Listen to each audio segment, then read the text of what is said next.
नमस्कार दोस्तों, कैसे हो आप। I hope you are doing well और पढ़ाई आपकी बढ़िया से चल रही होगी। क्या डिस्कस कर रहे हैं? करंट अफेयर डिस्कस कर रहे हैं। डेट क्या आज की 27 जून 2026 और स्वागत है आपका आज के करंट अफेयर डिस्कशन में। चलिए डिस्कशन स्टार्ट करते हैं। चलते हैं हमारे पहले आर्टिकल की ओर। हमारा पहला आर्टिकल है ड्राफ्ट टेलीकम्युनिकेशन रूल 2026 के बारे में। टेलीकम्युनिकेशन के नए रूल का ड्राफ्ट आया है, इससे संबंधित ये आर्टिकल है। पहली बात ध्यान से सुनना, ये ड्राफ्ट है यानी कि ये फाइनलाइज नहीं हुआ है। ये ड्राफ्ट है मतलब ये फाइनलाइज अभी तक नहीं हुआ है, फाइनल वो नहीं है, अभी ड्राफ्ट प्रोसेस में है। ड्राफ्ट का मतलब अभी ये लागू नहीं हुए हैं। ठीक है सर, तो ये नए रूल क्या है इसके बारे में बेसिक बात कर लेते हैं। न्यूज़ में क्यों है? डिपार्टमेंट ऑफ टेलीकम्युनिकेशन ये एक विभाग है। आप मुझे बताओगे कि डिपार्टमेंट ऑफ टेलीकम्युनिकेशन ये कौन से मंत्रालय के अंतर्गत आता है? कमेंट में बताओगे। हालांकि आप लोग बताते नहीं हो, बहुत गलत बात है, ये आपको बहुत बड़ा नुकसान कर रहे हो। फिर भी आप जो है अपने चॉइस जाने। फिर भी अगर बात करें डीओटी की, डिपार्टमेंट ऑफ टेलीकम्युनिकेशन, ये कौन से विभाग के अंतर्गत आता है? तो ये आता है, सॉरी, ये कौन सी मिनिस्ट्री के अंतर्गत आता है आपको बताना है। न्यूज़ में क्यों है? डिपार्टमेंट ऑफ टेलीकम्युनिकेशन ने ड्राफ्ट टेलीकम्युनिकेशन रूल 2026 जारी की है। किसने जारी की है? डिपार्टमेंट ऑफ टेलीकम्युनिकेशन ने। किसने जारी की है? डिपार्टमेंट ऑफ टेलीकम्युनिकेशन ने। क्या जारी किया है?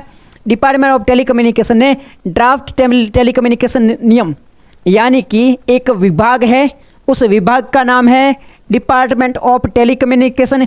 एक विभाग है, उस विभाग का नाम क्या है? Department of telecommunication. इसने क्या किया है? इसने नियम निकाले हैं, इसने रूल निकाले हैं। रूल कौन से हैं? रूल कौन से हैं? रूल है आपके डिपार्टमेंट ऑफ टेलीकम्युनिकेशन ने रूल निकाले हैं टेलीकम्युनिकेशन रूल 2026। टेलीकम्युनिकेशन रूल 2026 यानी एक विभाग है, इसने कुछ नियम निकाले हैं, उसके बारे में बात करेंगे। ये न्यूज़ है। इसके तहत Starlink, one web, satellite communication जैसी कंपनियों पर नियम है वो और कड़वे हो सकते हैं। ठीक है, कड़े हो सकते हैं। इसके बारे में बात करेंगे। सबसे पहले न्यूज़ मैंने आपको समझा दी है। अगर समझ में नहीं आई, कुछ बच्चे बैठते, बच्चों को समझ में नहीं आती है। डिपार्टमेंट ऑफ टेलीकम्युनिकेशन एक विभाग है, ठीक है, एक विभाग है। उसने क्या किया है? नियम निकाले हैं। क्या किया है? नियम निकाले हैं। क्या नियम निकाले हैं? टेलीकम्युनिकेशन नियम 2026। ये ड्राफ्ट प्रोसेस में फाइनलाइज नहीं हुए हैं। ये न्यूज़ थी। इसकी वजह से कुछ कंपनियां जैसे कि स्टारलिंक है, इसमें क्या होता है? स्टारलिंक में पूरे देश को इंटरनेट कनेक्शन दिया जाता है वाईफाई के थ्रू, ऐसा कुछ प्रोजेक्ट है। इन पे नियम है वो कड़े हो सकते हैं। ये पूरी न्यूज़ थी। बात करते हैं ये नियम किस कानून के तहत बनाए गए हैं। ये नियम बनाए गए हैं टेलीकम्युनिकेशन अधिनियम 2023 के तहत। एक अधिनियम है। अधिनियम कौन सा है? टेलीकम्युनिकेशन अधिनियम 2023। कौन सा अधिनियम है? टेलीकम्युनिकेशन अधिनियम 2023। कौन सा अधिनियम है? टेलीकम्युनिकेशन अधिनियम 2023। इसके तहत ये नियम बनाए गए हैं। ये नियम बताते हैं कि सैटेलाइट कम्युनिकेशन कंपनियों को भारत में सैटेलाइट इंटरनेट, सैटेलाइट फ़ोन और ब्रॉडबैंड सर्विस शुरू करने के लिए किन किन नियमों का पालन करना है। यानी इस नियमों में बताया गया है कि कोई भी कंपनी है उसको भारत में अगर सैटेलाइट, यानी कि एक तो अपन फ़ोन में बात करते हैं, सैटेलाइट के थ्रू बात करते हैं, तो कोई भी कंपनी उसको सैटेलाइट सिस्टम भारत में लागू करना है, शुरू करना है, तो उसके लिए किन किन नियमों का पालन करना है, वो सारे नियम इस जो है वो कहाँ लिखे गए हैं? इस रूल के अंतर्गत वो लिखे हुए हैं। ठीक है सर। प्रावधान क्या है? सबसे पहले है सिक्योरिटी क्लियरेंस, यानी स्पेक्ट्रम मिलने के बाद भी कंपनी को सिक्योरिटी क्लियरेंस लेना चाहिए, उसके बिना है वो सेवा शुरू नहीं कर सकते हैं, पहला है। दूसरा है सेंट्रल गवर्नमेंट की मंजूरी। सैटेलाइट फ़ोन और सैटेलाइट ब्रॉडबैंड सर्विस करने के लिए आपको केंद्र सरकार से मंजूरी लेनी पड़ेगी। स्पेक्ट्रम कैसे मिलेगा? इसकी नीलामी नहीं होगी, ये सरकार तय करेगी, यानी कि केंद्र सरकार है वो पैसे लेके तय करेगी। National frequency allocation plan NFAP spectrum का आवेदन लेने के लिए। अब सारे देखो प्रावधान आपको याद रहेंगे नहीं, आपको मैं अगर सिंपल भाषा में समझाऊँ ये सारी चीज़ें, तो क्या हुआ है देखो जरा एक बार। आपका है डिपार्टमेंट ऑफ टेलीकम्युनिकेशन, ये जो दूरसंचार होता है ना उनका एक विभाग है। इसने क्या किया है? टेलीकम्युनिकेशन के नियम निकाले हैं। टेलीकम्युनिकेशन के नियम निकाले हैं। नियम क्या निकाले हैं? नियम निकाले हैं कि कोई कंपनी है, मान लो एलन मस्क की एक कंपनी है, ठीक है, ये एलन मस्क है मोटू सा, ये एलन मस्क है मोटू, ठीक है, ऐसे कोई वो मत करना, ठीक है, ये एलन मस्क है। इसको क्या करना है? भारत में सैटेलाइट कंपनी के थ्रू इंटरनेट देना है, ठीक है, ब्रॉडबैंड कनेक्शन देना है, ये भारत में करना चाहता है, कंपनी खोलना चाहता है। तो इसको क्या करना पड़ेगा? कुछ नियमों का पालन करना पड़ेगा, कुछ रूल्स का पालन करना पड़ेगा। क्या नियम का पालन करना पड़ेगा? सरकार से परमिशन लेनी होगी, सरकार से अनुमति लेनी होगी, ठीक है, और नीलामी नहीं मिलेगी, सरकार खुद अपनी मनमर्जी से देगी केंद्र सरकार। ये कुछ नियम होता है, उनका पालन करना पड़ेगा। किसको? अगर कोई कंपनी भारत में सैटेलाइट प्रोसेस शुरू करती है तो उसको। इसके बारे में अभी हम बात कर रहे हैं। ये हालांकि कोई प्री मेंस के लिए नहीं, बस थोड़ी बेसिक इन्फॉर्मेशन होनी चाहिए। क्वेश्चन तो प्री में भी बन सकता है, मेंस में भी बन सकता है कि ये नियम क्या है, कौन से विभाग के तहत आते हैं, कौन से कानून के तहत आते हैं। मेंस में भी इनडायरेक्टली इसका उपयोग किया जा सकता है, ठीक है सर। सरकार ऐसा क्यों कर रही है? सरकार ऐसा इस वजह से कर रही है क्योंकि सरकार क्या चाहती है, हमारे देश की साइबर सिक्योरिटी है, जो साइबर सिक्योरिटी का खतरा है, जो हैकिंग वगैरह होती है, उन सबको रोकने के लिए, साइबर सिक्योरिटी को इंश्योर करने के लिए, देश की सुरक्षा को सुरक्षित करने के लिए सरकार ये सारा प्लान लेके आ रही है। तो ये मेंस में काम कर लिख सकते हो कि बस सरकार इस प्रकार के नियम क्यों लेके आ रही है, क्योंकि हैकिंग वगैरह बहुत ज़्यादा बढ़ गई है, उसे रोकने के लिए, साइबर सिक्योरिटी को इंश्योर करने के लिए सरकार ये काम कर रही है, ठीक है सर। प्रीलिम के लिए एमसीक्यू देख लो। ये पूरा आर्टिकल तो हमारा एमसीक्यू क्या है, ड्राफ्ट टेलीकम्युनिकेशन जो नियम है वो किस कानून के तहत बनाए गए हैं, उत्तर आएगा इसका सी। इसके ऑलरेडी हम बात कर चुके हैं। मेंस के लिए क्या बात हो सकती है, ये नियम भारत के सैटेलाइट कम्युनिकेशन सेवाओं को सुरक्षा, नियंत्रण और निगरानी को मजबूत करेगा, राष्ट्रीय सुरक्षा, साइबर सुरक्षा, सीमा सिग्नल लीकेज को रोकने में मदद करेगा, डिजिटल भारत में कनेक्टिविटी को दूर दराज के क्षेत्रों में मदद करेगा। ये इस प्रकार की लाइन आप मेंस में लिख सकते हो। मैं फिर से बता रहा हूँ, एक आर्टिकल है, डिपार्टमेंट ऑफ टेलीकम्युनिकेशन एक नए नियम लेके आ रही है, इस वजह से ये न्यूज़ में है। इसकी वजह से जो सैटेलाइट सिस्टम है वो प्रभावित होगा। अब आप मेंस में कैसे यूज़ कर सकते हो, सरकार कोई भी ऐसे नियम लेके आती है तो मेंस में जब भी लिखना हो इस प्रकार की लाइन लिख सकते हो। ये जो सरकार का कानून है, नियम है, ये क्या करेगा, सेवाओं की सुरक्षा, नियंत्रण और निगरानी को मजबूत करेगा। यानी भारत में इस प्रकार की जो सेवा होती है उस पर सरकार की सुरक्षा और निगरानी को मजबूत करेगा। ये लाइन मेंस में लिख सकते हो। साइबर सुरक्षा है, राष्ट्रीय सुरक्षा है, सीमा पर सिग्नल है, लीकेज को रोकने में मदद करेगा और डिजिटल कनेक्टिविटी और विशेषकर दूर दराज के क्षेत्रों में उसे पहुंचाने का काम करेगा। ये सारी चीज़ें आप मेंस में लिख सकते हो। इस प्रकार के शब्दों का प्रयोग है वो मेंस में कर सकते हो। ये हमारा पहला आर्टिकल था, हालांकि कोई ज़्यादा वो था नहीं, बट बेसिक जानकारी आपको होनी चाहिए। नेक्स्ट हमारा जो आर्टिकल है वो है बाओबाब वृक्ष के बारे में। किसके बारे में है, थोड़ा सा मैं नीचे करके दिखाता हूँ आपको। नेक्स्ट जो आर्टिकल हमारा है बाओबाब वृक्ष के बारे में। बाओबाब ट्री क्या होता है भाई? बाओबाब वृक्ष क्या है? मध्य प्रदेश के धार, यानी मध्य प्रदेश का एक धार जिला है, वहाँ पे खुरासानी इमली का फल जिसे जीआई टैग मिला गया है। खुरासानी एक इमली का फल है जिसे जीआई टैग मिला है। खुरासानी एक इमली का पेड़, मैंने आपको बताया है, जब भी जीआई टैग है, अगर वो न्यूज़ में आता है आपको हमेशा याद रखना है कि जीआई टैग वो लास्ट 2 साल के याद होने चाहिए। जब भी प्रीलिम का एग्जाम है उससे पहले बैठो और लास्ट 2 साल के जीआई टैग याद कर लो। तो मध्य प्रदेश का एक इमली है खुरासानी इमली। कौन सी इमली है? खुरासानी इमली। कौन सी इमली है? खुरासानी इमली। कौन सी इमली है? खुरासानी इमली। कहाँ की है? मध्य प्रदेश की है। क्या मिला उसको? जीआई टैग मिला। जीआई टैग क्या होता है उसके बारे में बता चुका हूँ आपको। जीआई टैग ऐसा होता है कि उस जहाँ जिसको भी अगर किसी वस्तु को जीआई टैग मिल जाता है तो वो वहाँ उस एरिया के लिए क्या हो जाती है? फेमस हो जाती है। बाओबाब ट्री क्या होता है भाई साहब? बाओबाब ट्री के बारे में बात करते हैं। एक बहुत लंबा पेड़ होता है, जीवित रहने वाला पेड़ है। इसका तना बहुत मोटा होता है, देखो तना बहुत मोटा है, पानी जमा किया जाता है, सूखे ड्रॉट में भी आसानी से जीवित रह सकता है, बबुल की तरह होता है, लंबे समय तक जीवित रह सकता है।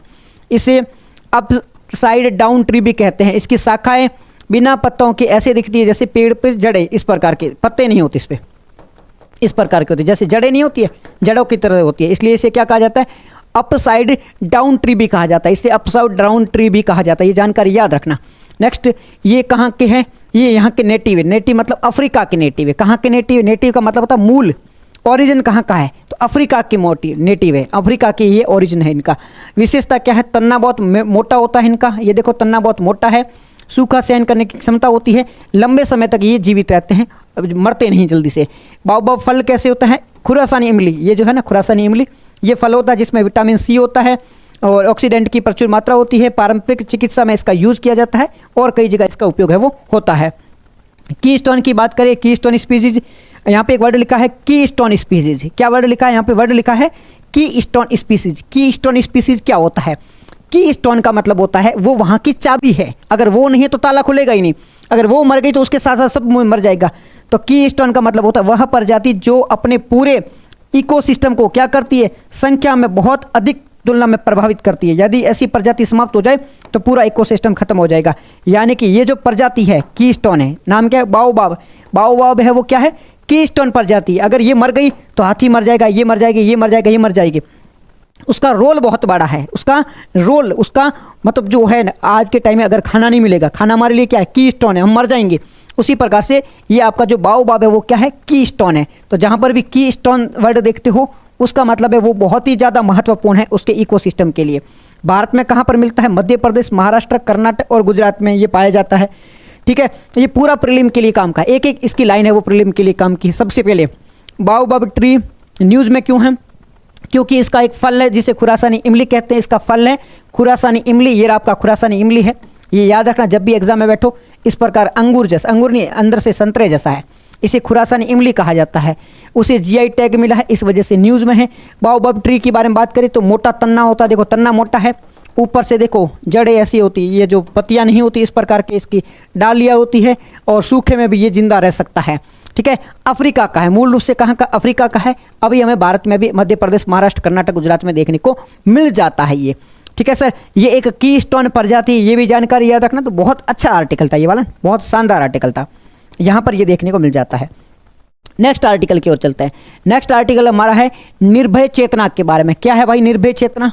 निर्भय चेतना की बात करें तो केंद्र सरकार ने निर्भय चेतना अभियान शुरू किया है। इसके तहत 17 लाख पुरुष है वो निर्वाचित जनप्रतिनिधि यानी कि मेल इलेक्टेड रिप्रेजेंटेटिव को महिला सुरक्षा और लैंगिक समानता के प्रति जागरूक किया जाएगा। बहुत ये अच्छा एग्जाम्पल है ना, आप मेंस में लिख सकते हो। ऐसे एग्जाम्पल का उपयोग है वो कहाँ कर सकते हो, मेंस में। यह पहल लैंगिक समानता को, महिला सुरक्षा को, सशक्तिकरण को बढ़ावा देगी। यानी कि कई बार हमें मेंस में लिखना होता है कि भाई महिला सुरक्षा के लिए क्या कर सकते हैं, सरकार कैसे प्रयास कर सकते हैं, नए नए क्या प्रयास कर सकते हैं, इनोवेटिव आइडियाज़ क्या हो सकते हैं। तो इस प्रकार के आप उदाहरण लिख सकते हो। इसलिए आपको सजेस्ट किया जाता है कि न्यूज़पेपर पढ़ो। वो न्यूज़पेपर सजेस्ट क्यों किया जाता है, क्योंकि न्यूज़पेपर में इस प्रकार के हमें उदाहरण मिल जाते हैं।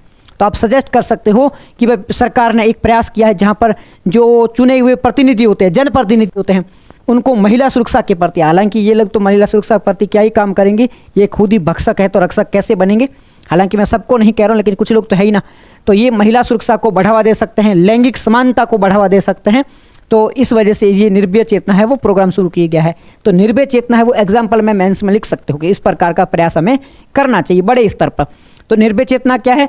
निर्भय चेतना एक प्रोग्राम है, एक कार्यक्रम है, केंद्र सरकार के द्वारा शुरू किया गया है। इसमें क्या होता है, जो चुने हुए जनप्रतिनिधि होते हैं उन्हें महिलाओं के खिलाफ क्या हो जाए, महिलाओं के पक्ष में महिलाओं की रक्षा करने के लिए, उनकी सुरक्षा करने के लिए, लैंगिक समानता को बढ़ावा देने के लिए, उनके प्रति जागरूक करने के लिए तैयार किया जाएगा, उन्हें ट्रेंड किया जाएगा। निर्भय चेतना क्या है? निर्भय चेतना एक कार्यक्रम है, एक प्रमुख निर्भय रहो कार्यक्रम का एक प्रमुख हिस्सा है। इसका उद्देश्य चुने हुए जो जनप्रतिनिधि होते हैं उनमें महिलाओं के प्रति सम्मान, लैंगिक समानता, महिला सुरक्षा के बारे में प्रशिक्षण देना होता है। ये होता है निर्भय चेतना। कौन से मंत्रालय के अंतर्गत आता है? पंचायती राज मंत्रालय के अंतर्गत आता है। ये प्रीलिम के लिए काम की चीज़ है कि निर्भय चेतना है वो किसके अंतर्गत आता है? पंचायती राज अंतर्गत। पैसे कहाँ से मिलते हैं? एक निर्भय फंड बना था, आपको याद होगा निर्भय फंड जो निर्भया के बलात्कार के बाद में बना था। तो निर्भय फंड वहाँ से पैसे आते हैं। ठीक है सर। निर्भय चेतना की बात करें तो इसके 3 प्रमुख भाग है। 3 प्रमुख भाग कौन सा है? पहला है निर्भय चेतना, यहाँ पे जेंडर इक्वलिटी और वुमेन सेफ्टी पे काम किया जाएगा। यानी कि कुछ जो मेल रिप्रेजेंटेटिव होते हैं, जो चुने हुए नेता होते हैं, उनको महिलाओं के पक्ष में महिलाओं का प्रशिक्षण दिया जाएगा ताकि वो महिलाओं की रक्षा कर सके, महिलाओं को समानता प्रदान कर सके। दूसरा होता है महिला नेत्री। पहला क्या है? निर्भय चेतना। दूसरा निर्भय नेत्री। निर्भय नेत्री में महिलाओं को तैयार किया जा सकता है कि वो नेतृत्व कर सके, लीडरशिप कर सकते हैं, उनमें कैपेसिटी बिल्डिंग की जाती है। तीसरा होता है निर्भय दृष्टि। निर्भय दृष्टि क्या होता है? महिलाओं की सुरक्षा से जुड़ी बुनियादी ढांचा बनाना, इस प्रकार का एनवायरनमेंट बनाना ताकि महिला है वो सुरक्षित रहे। जहाँ पे जाती है महिला वहाँ पे लाइटिंग की व्यवस्था हो, पुलिसिंग की व्यवस्था हो। प्रीलिम की बात करें तो निर्भय चेतना अभियान किस मंत्रालय के द्वारा शुरू किया गया है? मिनिस्ट्री ऑफ पंचायत राज के द्वारा शुरू किया गया है। और जीएस पेपर 2 में सोशल जस्टिस के रूप में इसका उपयोग कर सकते हो। मेंस में भी, मेंस में लिख सकते हो ऐसे अभियान है वो लैंगिक समानता को बढ़ावा देने के लिए, महिला सुरक्षा सशक्तिकरण को बढ़ावा देते हैं। ये पंचायत राज स्तर पर जागरूक और क्षमता निर्माण करने के, जमीनी स्तर पर सामाजिक परिवर्तन लाने की दिशा में महत्वपूर्ण कदम है। निर्भय रहा कार्यक्रम 3 घटक निर्भय चेतना, निर्भय नेत्री, निर्भय दृष्टि, समग्र दृष्टिकोण अपनाकर समाज में निर्माण किया जा सकता है। इस प्रकार की लाइन मेंस में उपयोग है वो कर सकते हो, बहुत अच्छी लाइन है। तो ये पूरा आर्टिकल था हमारा निर्भय चेतना के बारे में जो प्रीलिम मेंस दोनों में काम का है। नेक्स्ट आर्टिकल की ओर चलते हैं। नेक्स्ट हमारा है लूप इंजीनियरिंग के बारे में। क्या है? लूप इंजीनियरिंग के बारे में। क्या है भाई लूप इंजीनियरिंग? लूप इंजीनियरिंग की बात करें तो ये एआई की नई तकनीकी मानी जाती है जो बार बार प्रॉम्प्ट देने की ज़रूरत को कम करके एआई को अपने आप कई काम करने में सक्षम बनाती है। आपको चैट जीपीटी से कोई कार्य करवाना है तो आपको क्या करना पड़ता है, प्रॉम्प्ट देना पड़ता है कि भाई चैट जीपीटी मेरा ये काम कर, तो बार बार मुझे ये लिख के भेजना पड़ता है। तो ये लूप इंजीनियरिंग होती है, वो बार बार जो प्रॉम्प्ट देने पड़ते लिखने पड़ते हैं उसकी झंझटमारी को ख़त्म कर देती है। ये एक ऐसी तकनीक है जो एआई एजेंट को एक बार चलने वाला वर्क फ्लो बना देती है। भाई आप एक बार काम करो, फिर बार बार आपको प्रॉम्प्ट देने की आवश्यकता नहीं पड़ती, वो खुद ही एक इंसान की तरह काम करती है। पहले हर स्टेप में प्रॉम्प्ट देना पड़ता था, ये कर वो कर वो कर, अब एक बार बता दो वो खुद ही अपने अकॉर्डिंग काम करता रहेगा। एआई एजेंट क्या करता है, एआई एजेंट प्लान बनाता है, टास्क पूरा करता है, रिजल्ट रिव्यू करता है, जरूरत होने के बाद दोबारा रिपीट भी कर देता है। रिएक्ट पैटर्न होता है इसमें। लूप इंजीनियर क्या होता है, पहले सोचो, फिर काम करो, फिर ऑब्जर्व करो, फिर अगर जरूरत पड़े तो रिपीट करो, इस प्रकार से बार बार काम कर लेता है। इसका उपयोग है सॉफ्टवेयर डेवलपमेंट में, कोड मैनेजमेंट में, वर्क फ्लो के लिए, कंटिन्यूस मॉनिटरिंग के लिए किया जा सकता है। ठीक है, चैलेंज क्या है, एआई अधिक है वो क्या हो जाएगी, एआई अधिक पावरफुल हो जाएगी, इसमें टोकन ज़्यादा लगते हैं, सिक्योरिटी और डेटा प्राइवेसी का खतरा हो सकता है, कभी लिप लूप में फंस भी जाता है। गलत निर्णय लेने से ह्यूमन, देखो इंसान है वो थोड़ा सोचेगा, इमोशनल होता है, एआई इमोशनल नहीं है तो वो गलत डिसीजन भी ले सकता है। प्रीलिम की बात करें, रिएक्ट पैटर्न में रिएक्ट का मतलब क्या होता है, रिएक्ट का मतलब होता है पहले रीजन, एक्ट, फिर ऑब्जर्वेशन, फिर रिपीट, ये आपका इसका उत्तर देखने को मिल जाता है। मेंस में जीएस पेपर 3 में साइंस एंड टेक्नोलॉजी में यहाँ पे लिख सकते हो, लूप इंजीनियरिंग एआई की क्षमता को और जटिल और कुशल बनाती है। ये तकनीकी विभिन्न क्षेत्रों में सॉफ्टवेयर डेवलपमेंट, ऑटोमेशन और निगरानी में उपयोगी हो सकती है। हालांकि इसकी चुनौतियों को ध्यान में रखते हुए गोपनीयता और निगरानी का ध्यान रखना है। तो लूप इंजीनियरिंग अगर सिंपल भाषा में आपको समझना है तो लूप इंजीनियरिंग का मतलब होता है आप चैट जीपीटी, आप गूगल जेमाइन और अलग अलग प्रकार के सॉफ्टवेयर का जो उपयोग करते हो उसमें बार बार आपको प्रॉम्प्ट देने की जरूरत पड़ती है। बट इसमें क्या होता है, इसमें प्रॉम्प्ट की आवश्यकता नहीं, आप एक बार प्रॉम्प्ट दे दो, बार बार ये अपने आप एक कोडिंग काम करता रहेगा, ये खुद ही अपने दिमाग का इस्तेमाल करते हुए काम करता रहेगा। आपने एक रोबोट मूवी देखी होगी, उसमें जो रोबोट था ना वो चींटी, उस प्रकार से वो खुद का दिमाग लगा के काम करता रहेगा। इसके नुकसान भी है, इसके प्रोज भी, इसके कॉन्स भी है। नेक्स्ट आर्टिकल की बात करते हैं, वो है बायोचार के बारे में। भाई बायोचार क्या होता है इसके बारे में बात कर लेते हैं। बायोचार की बात करें तो बायोचार को भारत में फसल अवशेष यानी कि क्रॉप रिसाइड जलाने की समस्या का समाधान माना जा रहा है। इससे किसानों की आय बढ़ सकती है और मिट्टी की गुणवत्ता है वो सुधर सकती है। न्यूज़ काम की नहीं है, हमारे लिए बायोचार है वो काम का है। बायोचार की बात करें तो ये कार्बन युक्त यानी कार्बन रिच पदार्थ है। इसमें फसल के अवशेष, लकड़ी, गोबर और अन्य जैविक जो पदार्थ होते हैं वो कम ऑक्सीजन को गर्म करने से बनाया जाता है। इस प्रक्रिया में पायरोलिसिस कहते हैं। पायरोलिसिस क्या होता है, ऑक्सीजन की बहुत कम या बिना ऑक्सीजन की स्थिति में बायोमास को गर्म करने की प्रक्रिया को क्या कहा जाता है, पायरोलिसिस कहा जाता है। ये आपके बायोमास है, लकड़ी है, गोबर, ये सब है। ठीक है, ऑक्सीजन बहुत कम है, लास्ट में जो बनेगा उसे क्या कहा जाता है, बायोचार कहा जाता है, जिसमें कार्बन बहुत ज़्यादा होता है। बायोचार के उपयोग है मिट्टी में फर्टाइल करता है, मिट्टी को उर्वरक बनाता है। ठीक है, वर्टिकल फार्मिंग और ग्रोविंग मीडियम के रूप में कार्बन जो स्पेक्ट्रम होते हैं, कार्बन को लंबे समय तक मिट्टी में संग्रहित करके रखते हैं। इसका फायदा क्या होगा, मिट्टी की उर्वरकता बढ़ जाएगी, मिट्टी में नमी लंबे तक मॉइस्चर रहेगा, नाइट्रोजन फिक्सिंग करने का काम करता है और कार्बन को मिट्टी में संग्रहित कर देता है। कार्बन है वो वातावरण में नहीं आता है। इससे क्या होता है, पराली आदि की उपयोग जो संसाधन में बदल सकता है, किसानों को कार्बन क्रेडिट की अतिरिक्त आय हो सकती है, पराली जलाने में जो प्रदूषण होता है वो रोका जा सकता है। प्रीलिम का क्वेश्चन क्या है, निम्नलिखित में से बायोचार का निर्माण किस प्रक्रिया से होता है, तो पायरोलिसिस से थ्रू होता है। मेंस में आप इस प्रकार के शब्दों का प्रयोग कर सकते हैं। मैं फिर से पूरा आर्टिकल अगर आपको समझाऊं तो हम किसके बारे में बात कर रहे हैं, हम बात कर रहे हैं बायोचार के बारे में। हम किसके बारे में बात कर रहे हैं, हम बायोचार के बारे में बात कर रहे हैं। बायोचार को अगर आपको सिंपल समझना है कि भाई बायोचार होता क्या है, सिंपल भाषा में अगर आपको समझना है तो देखो, आपकी फसल होती है, फसल के पीछे जो बच जाता है, जो भी कूड़ा कचरा जो भी बच जाता है, गोबर वगैरह है, फसल का जो वेस्ट होता है, ठीक है, जो बच जाता है खेत में, पहले क्या करते थे किसान, जला देते थे, जिसे हम पराली दहन कहते थे, जला देते थे किसान। लेकिन अब क्या किया जा रहा है, उसे हम जलाएंगे नहीं, हम क्या करेंगे, बहुत कम जो ऑक्सीजन होता है, ऑक्सीजन बिल्कुल नहीं रहेंगे, एक ऐसे वातावरण में लेके जाएंगे जहाँ ऑक्सीजन बिल्कुल कम हो, बिना ऑक्सीजन की उपस्थिति यानी ऑक्सीजन की अनुपस्थिति में उसे जलाया जाएगा। जलाने से वो क्या हो जाएगा, वो बायोचार बन जाएगा। यानी कि जो भी चीज़ें पड़ी है, मान लो ये कूड़ा कचरा वगैरह पड़ा है, मैंने जाके उसको तूली लगा दी, जला दिया है, बिल्कुल ऑक्सीजन यहाँ पे नहीं है, ऑक्सीजन कम है, अब ये जो प्रोडक्ट है वो क्या बन जाएगा, बायोचार बन जाएगा। ठीक है, ऑक्सीजन नहीं था, बायोचार बन जाएगा। अब इस बायोचार को मैं क्या करूँगा, खेत में जाके यूज़ कर लूँगा। मैं जो फसल बो रहा हूँ खेत में, एक जो खाद डालते हैं खाद के रूप में डाल दूंगा। मैंने जैसे खाद के रूप में इसे डाला, अब इसका फ़ायदा क्या हुआ, पहला ये फर्टाइल की तरह उर्वरक जो डालते हैं खेत में, खाद वगैरह डालते हैं, खाद का काम कर रहा है। दूसरा, पराली वगैरह थी, उसमें क्या था, उसमें कार्बन था, अब कार्बन इसमें आ गया है तो वो ज़मीन में दब जाएगा, कार्बन हवा में नहीं आएगा। पहला खाद का काम किया है, दूसरा कार्बन दब चुका है, ज़मीन में चला चुका है, और तीसरा किसानों को क्या होता है, किसानों को किसी को भी अगर आप कार्बन का उपयोग कम करते हो, कार्बन का दोहन करते हो, तो गवर्नमेंट आपको पैसे देती है, तो किसानों को इनकम भी मिल सकती है। कई सारे फायदे हैं वो बायोचार से हो सकते हैं। बायोचार मतलब बायो मतलब क्या, जैविक, जैविक मतलब क्या, गोबर हो, किसी भी तरह के वो लकड़ियाँ वकड़ियाँ हो जो आप फालतू जलाते रहते हो, तो उनको कैसे जलाना है, ऑक्सीजन की अनुपस्थिति में जलाना है, घर जाके मत जलाना, आपसे नहीं जलेगी, इसके लिए एक अलग प्रोसेस होता है, वो जला करके बायोचार बना जाता है।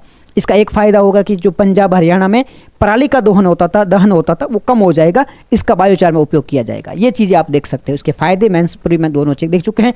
और इसके लिए जो प्रोसेस यूज़ किया जाता है उसे पायरोलिसिस कहा जाता है। पायरोलिसिस का क्या होता है, ऑक्सीजन की कम उपस्थिति में किसी भी चीज़ को जलाना पायरोलिसिस कहलाता है।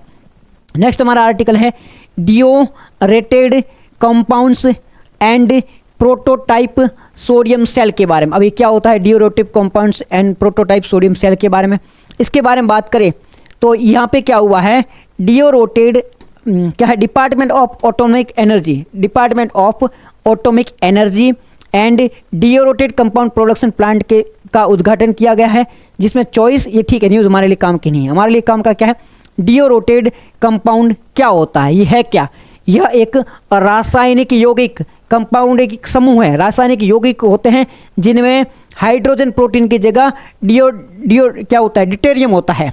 मतलब हम बात कर रहे हैं डिओरेटेड कंपाउंड के बारे में। तो डिओरेटेड कंपाउंड क्या होता है, एक रासायनिक यौगिक होते हैं, रासायनिक यौगिक होते हैं, इसमें हाइड्रोजन नहीं होता है, हाइड्रोजन की जगह क्या होता है यहाँ पे D3 यानी कि डिटेरियम होता है। क्या होता है यहाँ पे, डिटेरियम होता है। क्या होता है यहाँ पे, डिटेरियम होता है। चॉइस के प्रोटोटाइप सोडियम सेल क्या होता है, यह एक इलेक्ट्रोमैकेनिकल डिवाइस है, इसका उपयोग है वो nuclear grade sodium anode reactor में होने वाले उच्च गुणवत्ता के सोडियम बनाने में किया जाता है। मतलब सोडियम वगैरह बनाया जाता है मोल्टन NaCl, उसमें इसका उपयोग किया जाता है। इसमें क्या होता है, फास्टर ब्रिगेड रिएक्टर के रूप में काम करता है। 3 स्टेज जो न्यूक्लियर पावर प्रोग्राम होता है उसमें भी इसका उपयोग किया जाता है। ठीक है सर। डिटेरियम में अंतर क्या होता है, डिटेरियम हाइड्रोजन का स्थिर यानी स्टेबल और नॉन रेडियोएक्टिव आइसोटोप है। ये आपका हाइड्रोजन है जिसमें एक प्रोटॉन एक न्यूट्रॉन होता है। इतने डिटेल में जाने की आवश्यकता नहीं, बहुत एकदम साइंस एंड टेक के, हालांकि साइंस एंड टेक के खतरनाक क्वेश्चन आते हैं पर इतनी ज़्यादा डीप में चीज़ें याद रहने वाली वैसे भी नहीं है। तो बेसिक चीज़ें आपको डिटेरियम के बारे में पता होनी चाहिए। नेक्स्ट हमारा आर्टिकल है फाइबर ऑप्टिकल ड्रोन्स के बारे में। ये साइंस एंड टेक का आर्टिकल है फाइबर ऑप्टिकल ड्रोन्स के बारे में। क्या भाई फाइबर ऑप्टिकल ड्रोन, इसके बारे में बात करें तो हाल ही में युद्ध के दौरान आपको फाइबर ऑप्टिकल ड्रोन यानी कि इनविजिबल ड्रोन का बड़े पैमाने में उपयोग देखा गया था। ऐसे ड्रोन हैं जिन्हें हम देख नहीं सकते हैं, उन ड्रोन का उपयोग है वो किया गया है। फाइबर ऑप्टिकल ड्रोन क्या होते हैं, ऐसे ड्रोन होते हैं जो फर्स्ट पर्सन व्यू ड्रोन है, जो रेडियो सिग्नल से नहीं बल्कि पतले फाइबर ऑप्टिकल केबल से जुड़े होते हैं। इसके माध्यम से ड्रोन को कमांड और लाइव वीडियोज विजुअल मिलते हैं। यानी कि एक ऐसा ड्रोन है, पहले तो बहुत बड़े बड़े ड्रोन थे जिनको बड़े बड़े केबल से जोड़ा जाता था, जो आप व्यू भी कर सकते थे। लेकिन इसमें क्या होता है, एक छोटी सी केबल से जोड़ा जाता है, आप देख भी नहीं सकते। फायर ऑप्टिकल ड्रोन होते हैं, यहाँ पे ऑपरेटर करे बैठे बैठे देख रहे हो, लाइव वीडियो और कमेंट देते रहते हो, दूर बैठे बैठे कमेंट दे रहे हो, तो दूर बैठे बैठे काम करता रहता है जिससे किसी को दिखता नहीं है। ये बहुत पतले कांच के ग्लास या प्लास्टिक के तार के होते हैं। इनके अंदर प्रकाश यानी लाइट के जरिए जानकारी डाटा भेजी जाती है। ये टोटल इंटरनेट रिफ्लेक्शन यानी पूर्ण परावर्तन पे काम करता है। ये देखो, ये आउटर है, ये कोडिंग है, ग्लास होता है, इस प्रकार से काम करता है, आप देख नहीं पाते हो। सामान्य ड्रोन क्या होता है, रेडियो सिग्नल से चलता है, जैम किया जा सकता है, इसको रोका जा सकता है, जाम किया जा सकता है। इलेक्ट्रॉनिक वॉरफेयर में प्रभावित होता है, अगर आप इलेक्ट्रॉनिक को रोक लोगे तो प्रभावित हो जाएगा। फाइबर ऑप्टिकल क्या होते हैं, फाइबर केबल से चलते हैं, जाम करना असंभव है और इलेक्ट्रॉनिक वॉरफेयर से ये सुरक्षित रह सकते हैं, इन्हें खत्म नहीं किया जा सकता है। विशेषता क्या है, ये इलेक्ट्रॉनिक वॉरफेयर से जाम नहीं किया जा सकता। इलेक्ट्रॉनिक इंटरनेट को शट डाउन करके इसे जाम नहीं कर सकते हैं, इसे डिटेक्ट भी नहीं कर सकते हैं। लाइव वीडियो सिग्नल, अब दूर बैठे बैठे अटैक करके लाइव इसको देख पा रहे हो। कठिन इलाकों में भी इसका यूज़ किया जा सकता है। चैलेंज क्या है, फाइबर केबल की लंबाई के कारण रेंज सीमित, अब लंबाई से जुड़ा हुआ है, यहाँ पे बैठे हो कितना लंबाई दूर तक, 2 किलोमीटर 5 किलोमीटर, ज़्यादा नहीं भेज सकते हो, तेज़ी से दिशा नहीं बदल सकता है। प्रीलिम का क्वेश्चन है, फाइबर ऑप्टिकल ड्रोन किस सिद्धांत पे काम करता है, टोटल इंटरनेट रिफ्लेक्शन के सिद्धांत पे काम करता है। टोटल इंटरनेट रिफ्लेक्शन के सिद्धांत पर ये काम करता है। इस प्रकार का बहुत अच्छा ये आर्टिकल है, फाइबर ऑप्टिकल ड्रोन क्या होता है, फाइबर ऑप्टिकल ऐसे ड्रोन होते हैं जो आपके टोटल इंटरनेट रिफ्लेक्शन पे काम करते हैं। ये ड्रोन होते हैं वो रेडियो सिग्नल से नहीं चलते हैं, ये फाइबर ऑप्टिकल केबल से चलते हैं। ये इनविजिबल होते हैं, इनको देख नहीं सकते हैं, ये सुरक्षित रहते हैं, इन्हें जैम नहीं किया जा सकता, इंटरनेट से भी इन्हें शट डाउन नहीं किया जा सकता है। लेकिन कुछ चैलेंजेस है क्योंकि लंबी दूरी में ये नहीं जा सकते हैं। नेक्स्ट हमारा आर्टिकल है भारतीय कला का हस्तशिल्प यानी कि इंडियन आर्ट एंड हैंडीक्राफ्ट के बारे में। न्यूज़ में क्यों है? प्रधानमंत्री ने फ्रांस और स्लोवाकिया की यात्रा के दौरान विदेशी नेताओं को भारत की परंपरा जो भी हस्तशिल्प थी वो दी थी। इसमें कौन कौन सी है? आंध्र प्रदेश की है कलमकारी पेंटिंग, ये आंध्र प्रदेश की पेंटिंग है कलमकारी जो हाथों से बनाई जाती है। ठीक है, इनके नाम याद रखने और कहाँ की वो याद रखना। तो कलमकारी कहाँ की है? आंध्र प्रदेश, जो कि हाथों से बनाई जाती है, हाथों से बनाई जाती है। ठीक है, आंध्र प्रदेश की है, हैंडमेड टेक्सटाइल है। दूसरी आपकी है, ये है पोचमपल्ली सिल्क। पोचमपल्ली कहाँ की है? ये तेलंगानी, ये हाथ से बना हुआ तेलंगाना की है। ठीक है, तो कलमकारी कहाँ की है? आंध्र प्रदेश, जो हाथों से बनाई जाती है। पोचमपल्ली कहाँ की है? तेलंगानी, जो कि इटाक टेक्निक से बनाई जाती है। कौन सी टेक्निक से? इटाक टेक्निक, यानी कि सुई धागों से रंगा जाता है। फिर है काश्मीरी सिल, ये किस कहाँ की? जम्मू कश्मीर की है, जो कि फ्लोरल और पेस्टल कारपेट से बनाई जाती है। फिर ढोकरा आर्ट, ये छत्तीसगढ़ ओरिका झारखंड यहाँ की है, जो कि लॉस्ट वैक्स टेक्निक से बनाई जाती है ना, और हनी इस पे लगाया जाता है, उससे बनाई जाती है। फिर थेवा आर्ट, ये राजस्थान की है, जो कि गोल्ड की सीट से बनाई जाती है। देखो गोल्ड की सीट से थेवा बनाई जा रही है। फिर है हिमरू सिल्क, महाराष्ट्र की है। और फिर है थेवा को बिहार की छठ पूजा के दौरान बनाई जाती है। बहुत अच्छा आर्टिकल है ना, बहुत अच्छा आर्टिकल है। कलमकारी, ये रट लो भाई, कलमकारी कहाँ की है? आंध्र प्रदेश की, रट्टा मार लो। कलमकारी कहाँ पे है? इस प्रकार की आपको दिखेगी पेंटिंग, ये कलमकारी पेंटिंग है। दूसरी पोचमपल्ली सिल्क है, ये तेलंगाना की है। फिर है काश्मीरी, ये काश्मीर की है। ठीक है, ये ढोकरा, ये आपकी राजस्थान की, सॉरी ये कहाँ की है? छत्तीसगढ़ ओडिशा की है, जो कि हनी उससे बनाई जाती है रोस्ट वैक्स से। ये राजस्थान की है, मेडल जैसा दिख रहा है। ये हिमारू महाराष्ट्र की है। थोकरा बिहार झारखंड की, इस पर देखो ये थोकरा है। ठीक है, थोकरा है। तो ये बहुत अच्छा आर्टिकल है, बहुत अच्छा आर्टिकल है। प्रीलिम में डेफिनेटली यहाँ से क्वेश्चन बनने की संभावना है। नेक्स्ट हमारा आर्टिकल है बोलिविया के बारे में है। बोलिविया की लोकेशन देख लो, ये रहा बोलिविया आपका, ये ब्राज़ील है, अर्जेंटीना है, ये आपका बोलिविया है, ये आपका बोलिविया है। इधर ब्राज़ील है, इधर प्रागवे, अर्जेंटीना, चिल्ले, पेरू। इधर आपका चिल्ले है, इधर आपका पेरू है, इधर आपका ब्राज़ील है, इधर आपका अर्जेंटीना है, इधर आपका प्रागवे है। इनके बीच में एक देश है बोलिविया। इसकी राजधानी आपको पता होनी चाहिए। ठीक है, राजधानी इसकी पता होनी चाहिए आपको। ला पाज शोर इसकी राजधानी है, ये इसकी ला पाज और सोर्स इसकी दो राजधानियाँ हैं। इसकी पर्वतलाना एंडीज माउंटेन यहाँ से गुजरती है। ये लेक टिटिकाका यहाँ की एक लेक है प्रसिद्ध। ठीक है, ये रिवर है, ये मेंडारा रिवर है, मोमोरोज रिवर है और प्रागवे रिवर है। ये बहुत अच्छा आर्टिकल है, तो इसकी सारी जानकारी आपको पता होनी चाहिए। Thank you so much everyone for joining this session. फिर मिलते हैं, कमेंट देख लेना एक बार, इसके PYQs वगैरह ये देख लेना, क्वेश्चन वगैरह पढ़ना जरूर। ठीक है, thank you so much everyone. फिर मिलते हैं नेक्स्ट लेक्चर के साथ। Thank you so much.